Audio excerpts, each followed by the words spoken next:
మొదలు మనం ఏదైనా ఇంట్లో ప్రవేశించాలన్నా ఎవరన్నా మొదలు ఆజ్ఞ తీసుకునే ముందుకు. అందుకని దీక్ష మహాకాయ కల్పాంత భైరవాయ నమస్తు అనుజ్ఞాంలో ఏ సరన్నా ఏ పూజ అయినా చేస్తున్నప్పుడు భైరవుని ఆజ్ఞ తీసుకొనే మనం పూజ చేస్తాం. ఆ విధంగానే ప్రతి దశ మహావిద్యలకు భైరవుడు ఉన్నాడు. ఆ భైరవుడిని మొదలు మనం కనుక సిద్ధి చేసుకొని ఉంటే భైరవుడు మనకు సాధనలో ఎలాంటి ఇబ్బందులు రాకుండా చూస్తాడు. కానీ ప్రతి అప్సరకు అష్టప్సరసులు ఉన్నారు, అట్లే అష్టభైరవులు ఉన్నారు, అష్టలక్ష్మిలు ఉన్నారు, దశ మహావిద్యలు ఉన్నాయి.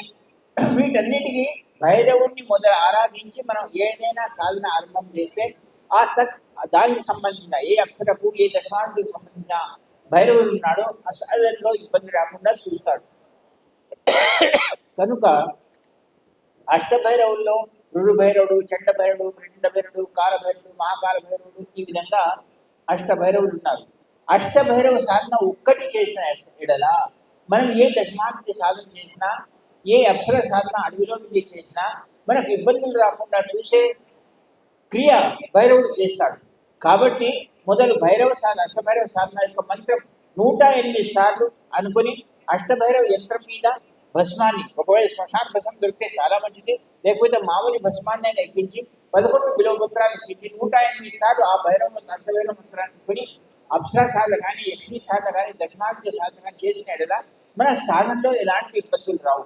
అష్టభైరవ సాధన నేను పొద్దున ఇచ్చిన 3 సాధనలో ఉన్నది కనుక ఆ అష్టభైరవ మంత్రాన్నే 108 సార్లు చెప్పుకొని ఏ అక్షర సాధన అయినా ఈరోజు రాత్రి పూర్ణిమ 12 తర్వాత వస్తుంది కాబట్టి మీరు ఇక్కడ ఒకసారి ఆశ్రమంలో ఎక్కడైనా చెట్టు కింద కూర్చుని అప్సరా సాధన యొక్క మంత్రం నేను చెప్పినట్టు చేయండి.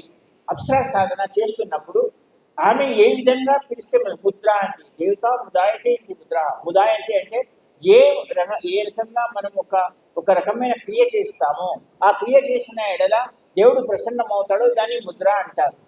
ముదా అనగా ముదాయంతే ఈ దేవత, ఏ ముద్ర చూపించిన ఎడల దేవుడు. ఇప్పుడు చిన్న మీ భాషలో కనుక చెప్పాలంటే ఆడదాన్ని చూసి కన్ను కొడితే ఏమవుతుంది, అది ఒక ముద్ర, అవునా? అయితే ఆ ముద్రతో ఆమె అయితే చెప్పుతోడు కొడుతుందన్నా, లేకుంటే సై అంటే సై అంటుంది.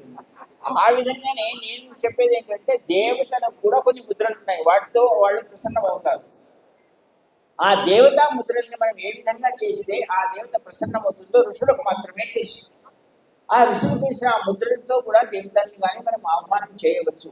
ప్రతి దాంట్లో శ్రీ వైష్ణవులు కానీ వీళ్ళు కానీ మొదలు దేవత నైవేద్యంతో సహా ముద్రలతో చూపించేవాడే చాలా మంది ఉన్నారు. మనం కనుక మీరు అయ్యప్ప స్వామి యొక్క మందిరంలో వెళితే చాలా సార్లు ఆయన నైవేద్యం షోడశోపచార పూజతో సహా ముద్రలతోనే ఆహ్వాన ముద్ర అవన్నీ జరుగుతాయి.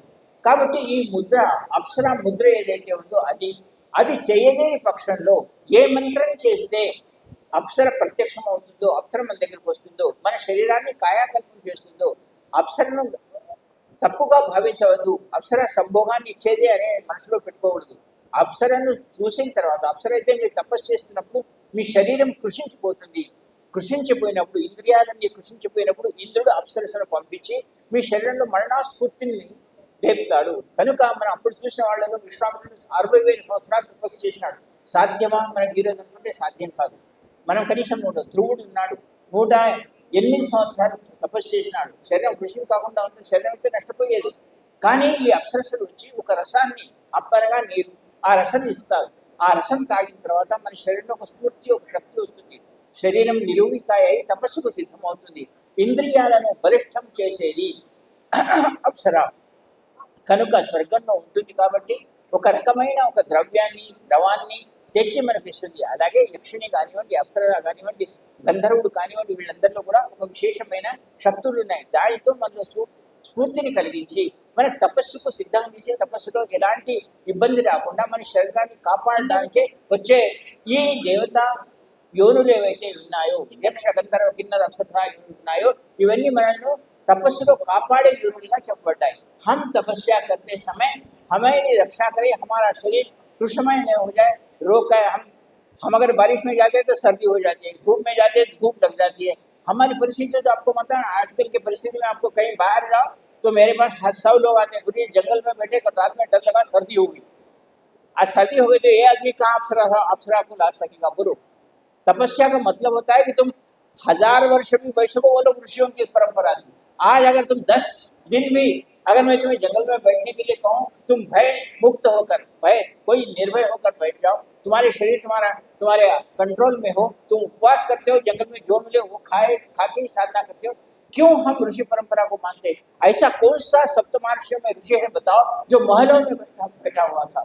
सारे ऋषि जंगलों में अपने नदी के किनारे एक झोपड़ी बांधकर बैठा करते थे। ऐसे बताओ कि कोई ऋषि, जिस ऋषि के पास सांप हो या नेवला हो या हरण हो या शिव हो, एक ही घाट पर पानी पीते थे। वो कौन सी स्थिति थी? वो कौन सा विधान था? वो कौन सी कामधेनु विद्या थी जो वो चाहते थे तो अप्सराएं आकर उनके घर में सेवा करती, दासी बन जाती थी? ये कौन सी प्रक्रिया थी? ये समझाने वाले के पास नहीं। और ये जो बात जब समझेगा वो साधना में सफलता प्राप्त करेगा। वो जंगल में भी जाकर साधना कर सकते, चाहे रावण हो, हिरण्यकशिपु हो, किसी ने भी, उनके ऊपर तो सांप का बिल चढ़ गया था और अप्सराएं उनको इनके पास भी आई और वो लोग उन लोगों ने जीता। हम अप्सरा आने के बाद जब चंचल हो जाते हैं या हम उसको भोग करना चाहते हैं, ये हमारी गलती है। अगर हम ये नहीं करते तो हम भी देवताओं की श्रेणी में चले जाते हैं। आज हम देखते हैं इंद्र की सभा में अप्सराएं नाचती हैं। कितने ही ऋषि नवग्रह हो या और ऋषि मुनि हो और देवता हो और सप्तमहर्षि हो, उन्होंने जाते हैं उनके सामने इंद्र नृत्य करवाता है देवी देवताओं के सामने। क्या वो चलित होते हैं? इसीलिए वो देवता कहलाए। हम उस देवता तत्व को प्राप्त करने के लिए जो क्रिया करते हैं और अप्सरा को सिद्ध करते हैं कि हमारे शरीर का कायाकल्प करो, हमें तपस्या की योग्य बनाओ, इसके लिए जो अप्सरा आती है उस अप्सरा को आने की क्रिया किस तरह होती है, कौन सी मुद्रा से या कौन से मंत्र से अप्सरा हमारे सामने आकर हमारे साथ रहकर हमारी तपस्या में हमें साथ देती है, यह विधान आपको बता रहा था। अष्टभैरवों की मात्रा इसलिए बता रहा था कि अप्सरा आने के बाद भी हम ना डरे, हम जंगल में बैठकर साधना करने से पहले ना डरे और हम एक उस अप्सरा का, उस यक्षिणी का, उस दशमा विद्या का भैरव हमारी सहायता करे कि हम अकेले भी कहीं बैठकर साधना करते हैं तो साधना श्रेष्ठता के साथ हो।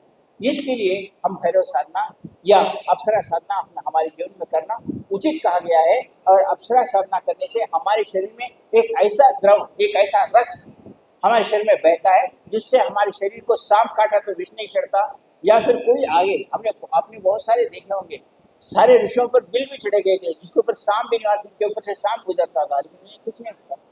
आज हम शिव जी को देखते हैं, भैरवों को देखते हैं, माता काली को देखते हैं, उनको सारे सांप उनके गले में धारण किया, क्या उन्हें विष व्याप्त नहीं होता? ये कौन सी प्रक्रिया है? ये अष्टभैरवों की साधना से सिद्ध होता है कि हम एक योग्य साधक बने। उस साधना के लिए पहले मैं आपको चाहता हूं, अगर आपने अभी लिया है तो अष्टभैरव यंत्र सामने रखकर अष्टभैरव को 108 बार मंत्र करो। मैं उसके बाद अप्सरा मुद्रा बताता हूँ। अप्सरा की साधना आज रात ही आपको आश्रम में करना है और केवल 3 माला ही करना है अप्सरा की। ये भैरव मंत्र, अभी पहले आप भैरव मंत्र करो जो सुबह मैंने आपको दिया था। भैरव मंत्र करो, सुबह मैंने आपको दिया था। उसके बाद मैं अप्सरा की मुद्राएं या अप्सरा का आह्वान मंत्र आपको बोलता हूँ किस तरह करना चाहिए। एक माला मंत्र भैरव की आप करो।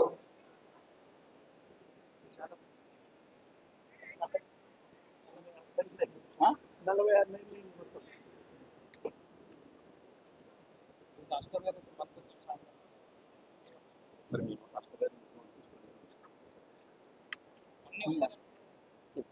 नहीं अष्टभैरव क्या था दूसरा अष्टमंत्र।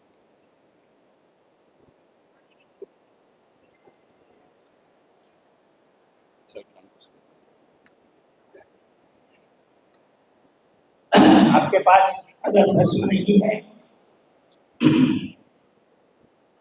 और बिल्वपत्र नहीं है तो यंत्र के ऊपर केवल हाथ रखो और मेरे साथ उस भैरव यंत्र को सिद्ध करो। मैं मंत्र बोलता हूँ, मेरे साथ बोलो ओम अमृते अमृतेशानी अमृतोद्भवे अमृतेश्वरी अमृतवर्षम कुरु कुरु अमृतवर्षिणी अमृतम कुरु कुरु स्वाहा।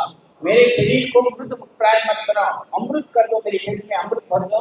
हे अष्टभैरव, हम साधना के लिए श्रेष्ठ हो। मैं साधना करता हूँ माँ शरीरानी अमृतमय जैसी वृद्ध व्यक्ति का चచ్చిపోయిన वायुदेव में साधन चाहिए, हमारे शरीर में अमृत भर दे, ऐसा अष्टभैरव को प्रार्थना करते हैं। भय नहीं करने के लिए कह रहे हैं। अगर हो तो बिल्वपत्र चढ़ाए, नहीं तो बेलपत्र के सामने इस 108 बार इस मंत्र को बोले। मैंने जो मंत्र बोला है उसको 108 बार बोले।